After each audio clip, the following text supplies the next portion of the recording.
Hello ಎಲ್ರಿಗೂ ನಮಸ್ಕಾರ, welcome to my YouTube channel. Sunday ಮಾಡಿದಂತಹ ಲಾಗ್ ಇದು. ಬೆಳಿಗ್ಗೆ ತಿಂಡಿ ಎಲ್ಲ ಆಯಿತು. ತಿಂಡಿ ಎಲ್ಲ ಆದ ನಂತರ ಇಲ್ಲಿ ನಾನು ಕಷಾಯ ಕುಡಿತಾ ಇದ್ದೀನಿ.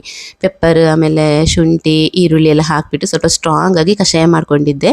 ತಿಂಡಿ ಎಲ್ಲ ಮುಗಿಸಿ ಆದ ನಂತರ ಇಲ್ಲಿ ಸ್ವಲ್ಪ ಕಷಾಯ ಕುಡಿಯೋಣ, ಕೆಮ್ಮಿಗೆ ಸ್ವಲ್ಪ ಒಳ್ಳೇದಲ್ವ ಅಂತ ಅಂದ್ಬಿಟ್ಟು ಕುಡಿತಾ ಇದ್ದೀನಿ. ಇನ್ನು ಇವತ್ತು ನಮಗೆ ಅಂತ ಅಂದ್ಬಿಟ್ಟು ತಿಂಡಿಗೆ ಪುಳಿಯೋಗರೆ ಮಾಡಿದ್ದೆ, ಹಾಗೆ ಸ್ವಲ್ಪ ಚಪಾತಿ ಕೂಡ ಮಾಡಿದ್ದೆ. ಇನ್ನು ಚಪಾತಿ ಏನಕ್ಕೆ ಮಾಡಿದ್ದೆ ಅಂತ ಹೇಳಿದರೆ, ನಮ್ಮೂರಲ್ಲಿ ಹಿಂದೂ ಸಂಗಮ ಅಂತ ಅಂದ್ಬಿಟ್ಟು ಒಂದು ಕಾರ್ಯಕ್ರಮ ಇಟ್ಕೊಂಡಿದ್ರು. ಎಲ್ಲ ಹಿಂದೂಗಳು ಸೇರಿಬಿಟ್ಟು ಎಲ್ಲರ ಮನೆಯಿಂದ ಕೂಡ ಒಂದು 5 10 ಈ ಥರ ಚಪಾತಿ ಮಾಡಿ ತಂದುಬಿಟ್ಟು ಎಲ್ಲರೂ ಒಟ್ಟಿಗೆ ಸೇರಿಬಿಟ್ಟು ಒಟ್ಟಿಗೆ ಕೂತ್ಕೊಂಡು ಊಟ ಮಾಡುವಂಥದ್ದು, ಕನ್ಯಾಡಿಯಲ್ಲಿ ಆಗಿರುವಂಥದ್ದು ಇದು. ಸೊ ಅದಕ್ಕೋಸ್ಕರ ಎಲ್ಲರ ಮನೆಯಿಂದ ಕೂಡ ಚಪಾತಿ ಮಾಡಿ ಕೊಡೋದಕ್ಕಿತ್ತು. ನಮಗೆ ಕೂಡ 5 ಇಲ್ಲ ಅಂತ ಹೇಳಿದ್ರೆ 10 20 ಈ ಥರ ಮಾಡಿಕೊಡಿ ಅಂತ ಕೇಳಿದ್ರು. ಹಾಗಾಗಿ ನಾನು ಕೂಡ ಒಂದು 10 ಚಪಾತಿ ಮಾಡಿದ್ದೆ. ಇನ್ನು ನನ್ನ ಹಸ್ಬೆಂಡ್ ನನ್ನಂದಿರ ಮನೆಯಿಂದ ಕೂಡ 1-2 ಮನೆಯಿಂದ ನಮ್ಮ ಮನೆಗೇನೆ ಕಲಿಸ್ಕೊಟ್ರು.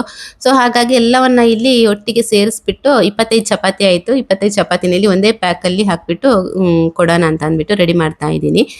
ಇದೊಂದು ಸೇವೆ ಅಂತ ಹೇಳ್ಬೋದು. ಜಾಸ್ತಿ ಚಪಾತಿ ಮಾಡೋದಕ್ಕೆ ಹೇಳಿದ್ರು ನನ್ನಲ್ಲಿ, ಬಟ್ ನನಗೆ ಅಷ್ಟೊಂದು ಹುಷಾರಿರ್ಲಿಲ್ಲ ಅಲ್ವಾ. ಸೊ ಹಾಗಾಗಿ ನಾನು ಆಗಲ್ಲ, ನನ್ನ ಕೈಲಿ ಒಂದು 10 ಚಪಾತಿ ಮಾಡ್ಕೊಡ್ತೀನಿ ಅಂತ ಅಂದ್ಬಿಟ್ಟು 10 ಚಪಾತಿ ಮಾಡ್ಕೊಂಡಿದ್ದೆ. ಚಪಾತಿ ಅಂತ ಹೇಳಿದ್ರೆ ಸ್ವಲ್ಪ ಟೈಮ್ ಕೂಡ ಜಾಸ್ತಿ ಬೇಕಾಗತ್ತಲ್ವ. ಸೊ ಹಾಗಾಗಿ 3 ಮನೆಯದ್ದು ಚಪಾತಿನ ಇಲ್ಲಿ ಒಟ್ಟಿಗೆ ಸೇರಿಸ್ಬಿಟ್ಟು ಒಟ್ಟಿಗೆ ಇಟ್ಟು ಒಂದು ಪ್ಯಾಕ್ ಮಾಡಿ ಕಲಿಸ್ಕೊಡೋಣ ಅಂತ ಇಲ್ಲಿ ರೆಡಿ ಮಾಡ್ತಾ ಇದ್ದೀನಿ.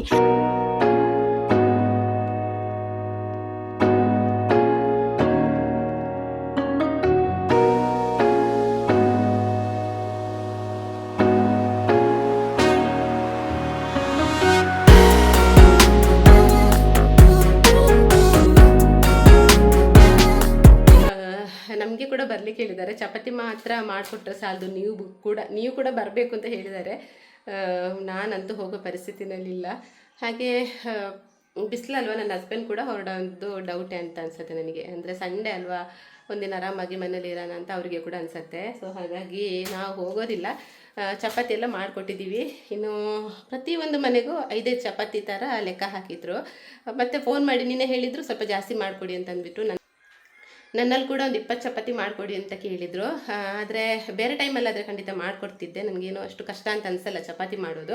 ಬಟ್ ಇವಾಗ ಹೆಲ್ತ್ ಕಂಡೀಷನ್ ಅಷ್ಟೊಂದು ಸರಿಯಾಗಿಲ್ಲ ನಂದು. ಹಾಗಾಗಿ ಸ್ವಲ್ಪ ಕಷ್ಟ ಆಗುತ್ತೆ, ನನಗೂ ತುಂಬ ವೀಕ್ನೆಸ್ ಇರೋದ್ರಿಂದ ಕಷ್ಟ ಅಂತ ಅಂದ್ಬಿಟ್ಟು ಒಂದು 10 ಚಪಾತಿ ಮಾಡಿಕೊಡ್ತೀನಿ ಅಂತ ಹೇಳಿದ್ದೆ ನಿನ್ನೆ. ಸೊ ಆಯಿತು ಅಂತ ಹೇಳಿದರು. ಹಾಗೆ 3 ಮನೆಯದ್ದು ಸೇರಿಬಿಟ್ಟು ಇಲ್ಲಿ ಒಟ್ಟಿಗೆ ಪ್ಯಾಕ್ ಮಾಡಿ ಇಟ್ಕೊಂಡಿದ್ದೀವಿ. ಇನ್ನು ಬರ್ತೀವಿ ಅಂತ ಹೇಳಿದ್ದಾರೆ, 11 ಗಂಟೆಗೆ ಬರ್ತೀವಿ ತೊಗೊಂಡೋಗೋದಕ್ಕೆ ಅಂತ ಅಂದ್ಬಿಟ್ಟು. ಬಂದಾಗ ಕೊಡಬೇಕು. ಎಷ್ಟೇ ಮದ್ದು ಮಾಡಿದರೂ ಕೆಮ್ಮು ಕಡಿಮೆ ಆಗ್ತಾ ಇಲ್ಲ. ನಿಮ್ಗೆ ಏನಾದರೂ ರೆಮಿಡಿ ಗೊತ್ತಿದ್ರೆ ಹೇಳಿ ಆಯಿತಾ. ಈ ವಿಡಿಯೋ ತುಂಬ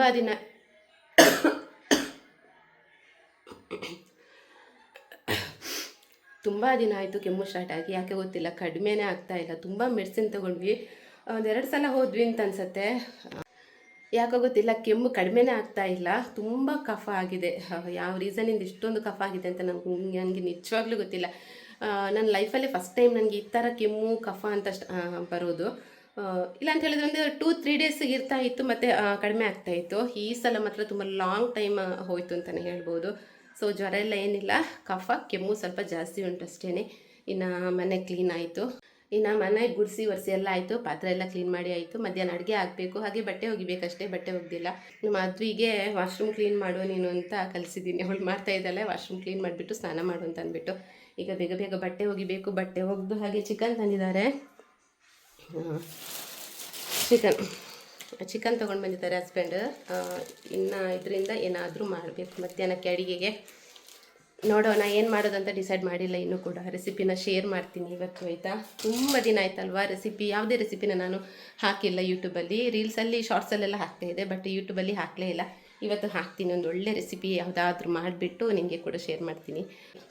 ಓಕೆ, ಇವಾಗ ಬೇಗ ಬೇಗ ಬಟ್ಟೆ ಒಗ್ದು ಆಮೇಲೆ ಅಡುಗೆ ಕೆಲಸನ ಶುರು ಮಾಡ್ತೀನಿ. ಇನ್ನು ಟ್ಯಾಬ್ಲೆಟ್ ತೊಗೊಂಡು ಬಾಡಿ ತುಂಬಾ ಹೀಟ್ ಆಗಿತ್ತು. ತಂಪು ಮಾಡಿದರೆ ಸ್ವಲ್ಪ ಜಾಸ್ತಿ ಸ್ಟಾರ್ಟ್ ಆಗುತ್ತೆ ಕೋಲ್ಡ್ ಎಲ್ಲ. ಹಾಗಾಗಿ ಎಳ್ನೀರಿತ್ತು, ಅದನ್ನು ಸ್ವಲ್ಪ ಬಿಸಿ ಮಾಡಿಬಿಟ್ಟು ಹಾಗೆ ಕುಡಿತಾ ಇದ್ದೀನಿ.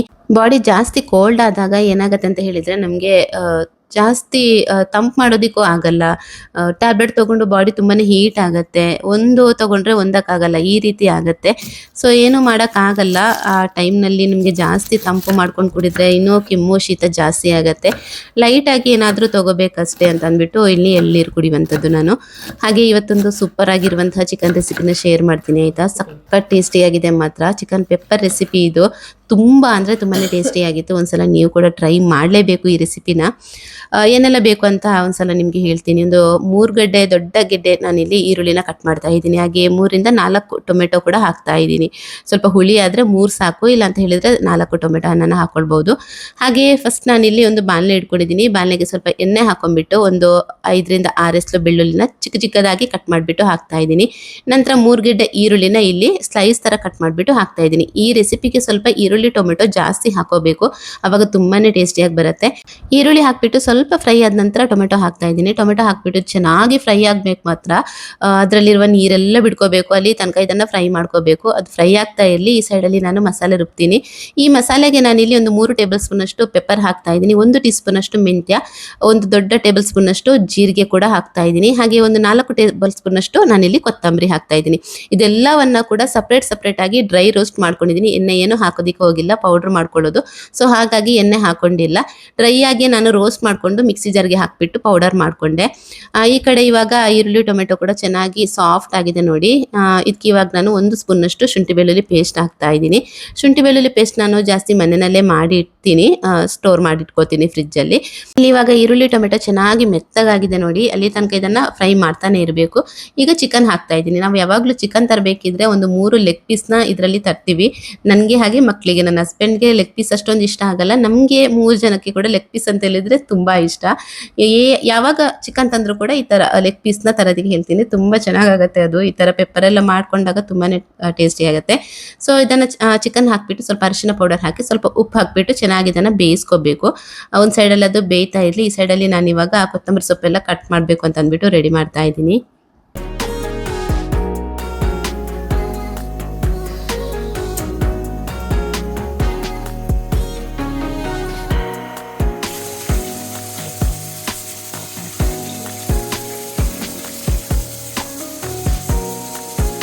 ಈರುಳ್ಳಿ ಟೊಮೆಟೊ ಜೊತೆಗೆ ಒಂದು 3/4% ಚಿಕನ್ ಬೇಯಬೇಕಾಗತ್ತೆ. ಚಿಕನ್ ಚೆನ್ನಾಗಿ ಬೆಂದ್ರೇ ತಿನ್ನೋದಕ್ಕೆ ರುಚಿಯಾಗಿರೋದು. ಸೊ ಇಲ್ಲಿ ಇವಾಗ ಚಿಕನ್ ಚೆನ್ನಾಗಿ ಬೆಂದಿದೆ. ಈಗ ನಾನು ಮಾಡಿಟ್ಟಂಥ ಪೌಡರ್ನ ಹಾಕ್ತಾ ಇದ್ದೀನಿ. ನಂತರ ಇಲ್ಲಿ 1 ಟೇಬಲ್ ಸ್ಪೂನಷ್ಟು ಗರಂ ಮಸಾಲ ಕೂಡ ಹಾಕ್ತಾ ಇದ್ದೀನಿ. ನಾನು ತೇಜು ಅವರ ಗರಂ ಮಸಾಲಾನ ಯೂಸ್ ಮಾಡೋದು ಜಾಸ್ತಿ.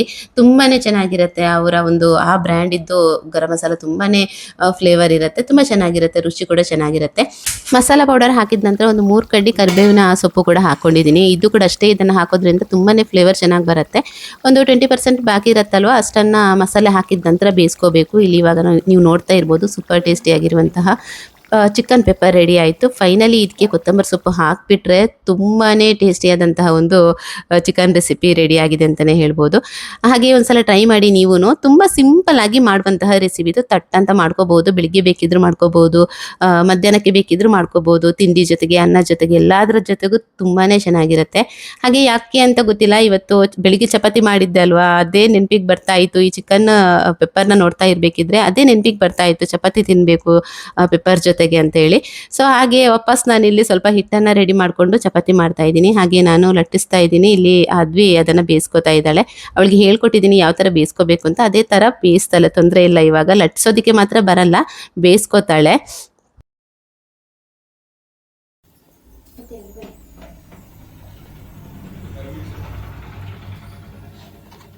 ಈ ಥರ ಯಾರಾದರೂ ಕಟ್ ಮಾಡ್ತಾರಾ? ಮುಳ್ಳು ಸೌತೆ ಕಟ್ ಮಾಡಿದ್ದು ನೋಡಿ, ನನ್ನ ಮಗ ಮಾಡಿದ್ದಿದ್ದು, ಕಟ್ ಮಾಡಿದ್ದೆಲ್ಲ ನೋಡಿ. ಈ ಥರ ಕ್ಯಾರೆಟ್ ಮತ್ತು ಮುಳ್ಳು ಸೌತೆ ಕಟ್ ಮಾಡು ಅಂತ ಹೇಳಿದಕ್ಕೆ ಈ ಥರ ಕಟ್ ಮಾಡಿದ್ದಾನೆ ನೋಡಿ. ಈ ಥರ ನೋಡಿ, ಇದೆಂತ ಇದು ಜ್ಯೂಸಿಗಾದರೆ ಈ ಥರ ಕಟ್ ಮಾಡ್ತಾರೆ. ಅದು ಕೂಡ ಪೀಲ್ ಮಾಡಿಬಿಟ್ಟು ಅದರ ಸಿಪ್ಪೆ ಕೂಡ ಅಲ್ಲೇ. ಗಂಡು ಮಕ್ಕಳ ಕೆಲಸ ಹೀಗೆ ನೋಡಿ.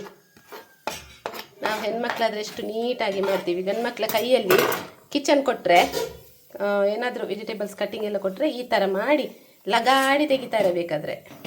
ಇವಳೊಬ್ಳು ಕಾಯಿಸ್ತಾ ಇದ್ದಾಳೆ ಚಪಾತಿ. ಚಿಂತೆ ಇಲ್ಲದವರಿಗೆ ಸಂತೆಯಲ್ಲಿ ಸಹ ನಿದ್ದೆ ಅಂತ ಹೇಳೋದು ನನ್ನ ಹಸ್ಬೆಂಡ್ಗೆ. ನೋಡಿ ತೋರಿಸ್ತೀನಿ ನೋಡಿ, ನಾವು ಅಷ್ಟು ಅಡುಗೆ ಮಾಡ್ತಾ ಇದ್ದೇವೆ, ಬೆಳಗ್ಗೆ ಶುರು ಮಾಡ್ಕೊಂಡಿದ್ದೇವೆ ಕಿಚನಲ್ಲಿ. ಇವ್ರಿಗೆ ಗೊತ್ತೇ ಇಲ್ಲ. ಎಷ್ಟು ಆರಾಮ ಅಲ್ವಾ? ಎಷ್ಟು ಆರಾಮ ನೋಡಿ. ಏನು ಅಡುಗೆ ಮಾಡಿದ್ದೀವಿ, ಚಿಕನ್ ಒಂದು ತಂದುಕೊಟ್ಟಿದ್ದಾರೆ ಅಷ್ಟು ಬಿಟ್ಟರೆ ಬೇರೆ ಇನ್ನೇನು ಇಲ್ಲ. ಏನು ಮಾಡ್ತಾಯಿದ್ದೀವಿ ಒಳಗಡೆ ಅವಾಗಿಂದ ಮಾತಾಡ್ತಾ ಅಡುಗೆ ಮಾಡ್ತಾಯಿದ್ದೇವೆ, ಆದರೂ ಸಹ ಅವರಿಗೆ ಗೊತ್ತಿಲ್ಲ ಏನು ಮಾಡ್ತಾಯಿದ್ದೀವಿ ಅಂತೇಳಿ. ಇವತ್ತು ಊಟ ಮಾಡಬೇಕಿದ್ರೆ 2 ಗಂಟೆ ಆಗತ್ತಾ ಅಂತ. ಹಾಗೆ ಮಧ್ಯಾಹ್ನದ ಇವತ್ತು ಲಂಚ್ ತುಂಬಾ ಚೆನ್ನಾಗಿತ್ತು. ಚಪಾತಿ ಹಾಗೆ ವೈಟ್ ರೈಸ್ ಕೂಡ ಮಾಡ್ಕೊಂಡಿದ್ದೆ, ಸ್ವಲ್ಪ ಡಿಫ್ರೆಂಟ್ ಆಗಿರಲಿ ಅಂತ ಅಂದ್ಬಿಟ್ಟು ವೈಟ್ ರೈಸ್ ಮಾಡ್ಕೊಂಡಿದ್ದೆ.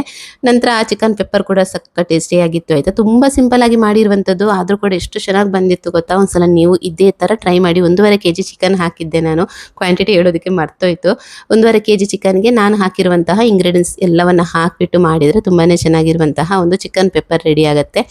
ಲಾಸ್ಟ್ ಲಾಗಲ್ಲಿ ನಾನು ಅಂದರೆ ಅಮ್ಮನ ಮನೆಗೆ ಹೋದಾಗ ಅಲ್ಲೇ ಹತ್ತಿರದಲ್ಲಿ ನಮ್ಮ ನೇಬರ್ ಮನೆಗೆ ಹೋಗಿದ್ದೆ, ನಮ್ಮ ಫ್ಯಾಮಿಲಿ ಥರನೇ ಅವರು ಅಂತ ಹೇಳಿದ್ದೆ ಅಲ್ವಾ. ಅವರು ರೀಸೆಂಟಾಗಿ ನನಗೊಂದು ವಿಡಿಯೋ ಶೇರ್ ಮಾಡಿದ್ರು. ಕೊತ್ತಂಬರಿ ತಂದಿದ್ರಂತೆ ಅವರು. ಕೊತ್ತಂಬರಿನ ಈ ಥರ ಕ್ಲೀನ್ ಮಾಡಿಬಿಟ್ಟು ಒಣಗಿಸ್ತಾರೆ ಅವರು ಪ್ರತಿ ಸಲ ತಂದಾಗಲೂ. ಈ ಥರ ಅದನ್ನು ಕ್ಲೀನ್ ಮಾಡ್ತಾ ಇರಬೇಕಿದ್ರೆ ಅದರ ಏನು ಕ್ಲೀನ್ ಮಾಡಿದಂತಹ ನೀರೇನಿದೆ ನೋಡಿ ಕಂಪ್ಲೀಟ್ ಆಗಿ ಗ್ರೀನ್ ಕಲರ್ ಬರ್ತಾ ಇದೆ ಅಂತ ಹೇಳ್ತಾ ಇದ್ರು. ಇಲ್ಲ ಅಂತ ಹೇಳಿದರೆ ಯಾವಾಗಲೂ ಅವರು ಕೊತ್ತಂಬರಿ ತಂದು ಈ ಥರ ಕ್ಲೀನ್ ಮಾಡಬೇಕಿದ್ರೆ ಸ್ವಲ್ಪ ಲೈಟಾಗಿ ರೆಡ್ಡಿಶಲ್ಲಿ ಇರುತ್ತೆ, ಬ್ರೌನ್ ಕಲರಲ್ಲಿ ಇರುತ್ತೆ ಅಂತ ಹೇಳಿದರು. ಬಟ್ ಈ ಸಲ ಮಾತ್ರ ಕೊತ್ತಂಬರಿ ಅಂದರೆ ಈ ಕಲರಲ್ಲಿ ಇತ್ತು. ಏನಂತ ಗೊತ್ತಿಲ್ಲ, ನೀನು ಕೂಡ ಯೂಟ್ಯೂಬಲ್ಲಿ ಹಾಕು, ಯಾರಿಗಾದ್ರೂ ಹೆಲ್ಪ್ ಆದರೂ ಆಗುತ್ತೆ.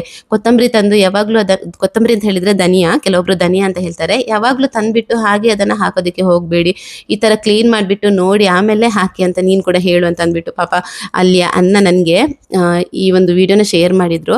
ನೀವು ಕೂಡ ಅಷ್ಟೇ ಯಾವಾಗಲೂ ಈ ಥರ ಧನಿಯಾ ಕೊತ್ತಂಬರಿ ತಂದರೆ ಅದನ್ನು ಕ್ಲೀನ್ ಮಾಡಿ ಆಯಿತಾ. ನೋಡಿ ಕೆಮಿಕಲ್ ಸ್ಪ್ರೇ ಮಾಡಿರ್ತಾರೆ ಅಂತ ಅನ್ಕೋತೀನಿ ಮೋಸ್ಟ್ಲಿ, ನನಗೆ ಕೂಡ ಗೊತ್ತಿಲ್ಲ ಏನಂತ ಅಂದ್ಬಿಟ್ಟು.